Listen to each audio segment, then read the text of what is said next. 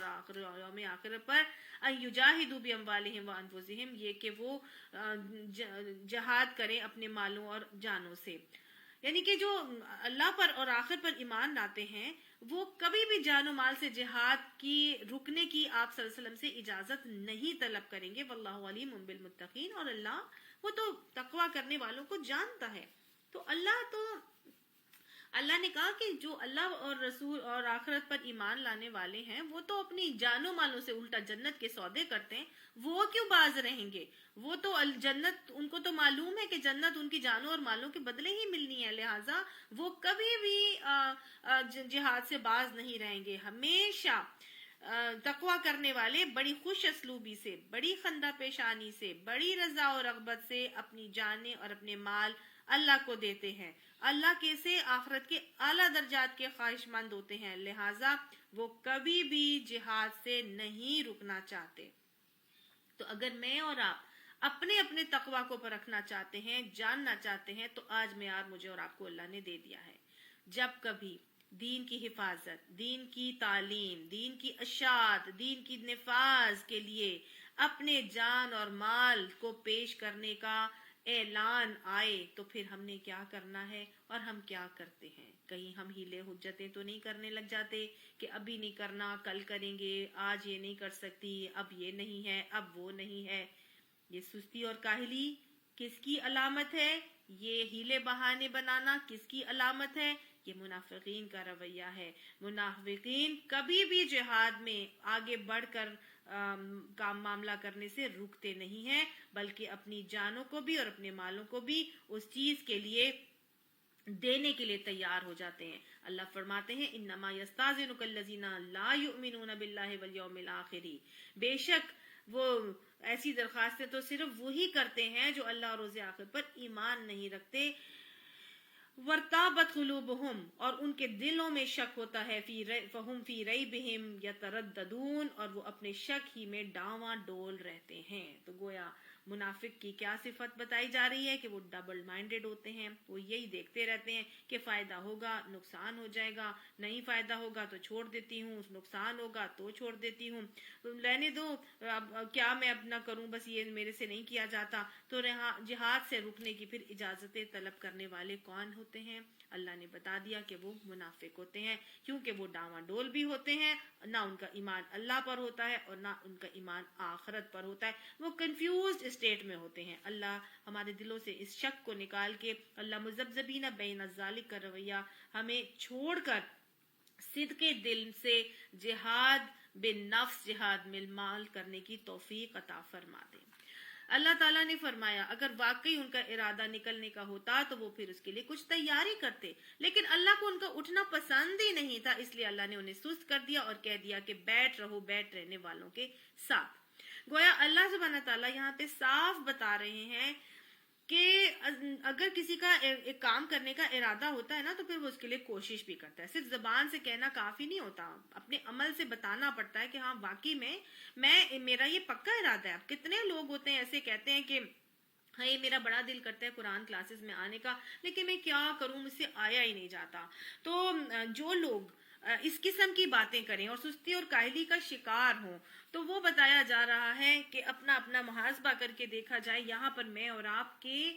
اگر یہ رویہ آج میرے اندر پایا جا رہا ہے کہ میں بھی سستی اور کاہلی کا شکار ہوتی ہوں اور بہانے ہیلے حجتیں کرتی ہوں، تو پھر اللہ نے کہا کہ پھر اللہ کو ایسے لوگوں کا آنا پسند ہی نہیں ہوتا، اس لیے اللہ ان کو اٹھنے کی توفیق ہی نہیں دیتا. اللہ ان کو توفیق ہی نہیں دیتا اور ان کو بٹھا ہی دیتا ہے اور ان کو سستی کاہلی کا شکار کر دیتا ہے. تو یہاں پر منافقین مکہ کا، منافقین مدینہ کا بھی ایک رویہ یہاں پر بتایا جا رہا ہے. اب اللہ تعالیٰ فرماتے ہیں کہ اگر وہ تمہارے ساتھ نکلتے تو تمہارے اندر خرابی کے سوا کسی چیز کا اضافہ نہ کرتے. اگر وہ نکلتے بھی تھا تو تمہارے اندر صرف خرابی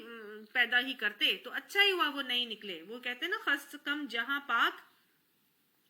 خواہ مخواہ وہ تمہارے اندر مختلف قسم کے فتنہ فساد کے لیے دوڑ دھوپ کا معاملہ کرتے، لہٰذا اچھا ہی ہوا یہ لوگ نہیں نکل کے آئے. ان سے کسی کا خیر کے کام کی اور بھلائی کے کام کی امید اور توقع ہی نہیں ہے، لہٰذا انہیں چھوڑ دو. وہ تمہارے درمیان فتنہ پردازی کے لیے دوڑ دھوپ کرتے، اور تمہارے گروہ کا حال یہ ہے کہ ابھی اس میں بہت سے ایسے لوگ موجود ہیں جو ان کی باتیں کان لگا کر سنتے ہیں. اب یہی بات جو ہے نا یہاں پر بتائی جا رہی ہے کہ ان کے رویے کیا ہوتے ہیں، کہ تمہاری باتوں پہ منافقین کی باتوں ہی کو کان لگا کر سنتے ہیں، کیونکہ ان کو وہی اچھے لگتی ہیں باتیں، وہ ان کی پسند کے مطابق ہوتی ہیں نا. تو اللہ فرماتا ہے اللہ ان ظالموں کو خوب جانتا ہے، اس سے پہلے بھی ان لوگوں نے فتنہ انگیزی کی کوششیں کی ہیں اور تمہیں ناکام کرنے کے لیے یہ ہر طرح کی تدبیروں کا الٹ پھیر کر چکے ہیں، یہاں تک کہ ان کی مرضی کے خلاف حق آ گیا اور اللہ کا کام ہو کر رہا. یہ عبداللہ بن ابئی اور اس کے سارے ساتھیوں کی بات بتائی جا رہی ہے. یہ باتیں وہ کیوں کرتے تھے؟ اس لیے کہ دیکھیں یہ عبداللہ بن ابئی وہ شخص تھا نا جو